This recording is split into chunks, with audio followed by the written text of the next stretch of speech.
Have you ever clicked agree and suddenly been signed up for something you never actually wanted? That's a dark pattern. Dark patterns are UX designs that trick or manipulate users into doing something they didn't intend to do. Common examples include hidden costs, fake urgency, and confusing language. They're everywhere, used by companies like Amazon, Google, LinkedIn, and even airlines. Some have paid millions in fines for it. So I found one on United Airlines website, redesigned it, and tested it with real users. When attempting to purchase a basic economy ticket on the United Airlines website, you're faced with this interface listing the restrictions of your seat and prompting you to upgrade to economy. Several dark patterns are employed to nudge you towards selecting the more expensive economy option. First, the site shames you for making your selection using a big, harsh orange warning, a design often associated with errors.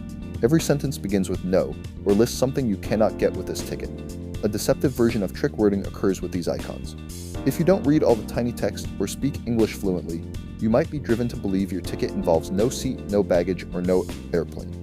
Lastly, and most importantly, obstruction occurs as you are unable to click the Continue with Basic Economy button without clicking the checkbox first. Instead, the e-economy for an extra $60 per person button is prominently displayed in United's signature blue, drawing visual attention, while the Basic Economy option uses a muted gray button that recedes visually. While restrictions for Basic Economy are explicitly detailed, there's no equivalent information about what benefits the additional $60 for economy actually provides. The ultimate outcome of these design choices is clear.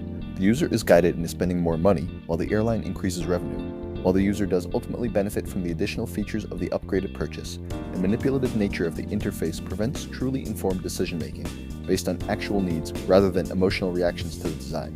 My redesign aimed to present fair options ethically, while still effectively communicating their differences, allowing United to maintain business objectives without resorting to manipulative tactics. My goals were to prioritize user agency and transparent decision-making through equal visual presentation and differentiation of both options, preserving United's branding and visual language, and allow for informed decision-making without manipulation. Here are the United Airlines brand guidelines that showcase a sophisticated yet accessible color palette. I found this free on the Priestman Good website. Here is my initial redesign, presenting both fair options side by side with equal visual treatment. Basic Economy shows features in neutral gray text that turns black on hover, while Economy displays features with check marks that highlight in blue on hover. Both options use factual language without negative framing.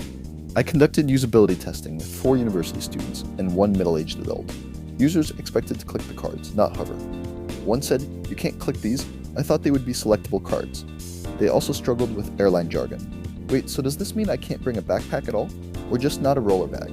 The hover interaction wasn't obvious, and most admitted price would still drive their decision. It looks nicer, but I'm probably still going to pick the cheapest one, unless I absolutely have to bring a big bag. Based on that feedback, I've added plain language explanations beneath airline terms and enhanced the selection indicators with border animations and checkmarks. The redesign removed manipulation while maintaining clear communication between fare options. Users felt more informed and less pressured to upgrade. United can still promote their premium option, but now it's through factual information rather than psychological tricks. The testing proved that dark patterns can be eliminated without sacrificing business goals, and that ethical design builds trust while respecting user autonomy. Dark patterns aren't just unethical, they're illegal. Epic Games paid $245 million for using deceptive patterns in Fortnite. AT&T paid $105 million for adding unauthorized fees. Companies are being held accountable, and as designers, we have a responsibility to create experiences that help users, not manipulate them. So next time you're designing, ask yourself, does this serve the user, or does it manipulate them? If you want to see more content like this, hit like and subscribe. Thanks for watching.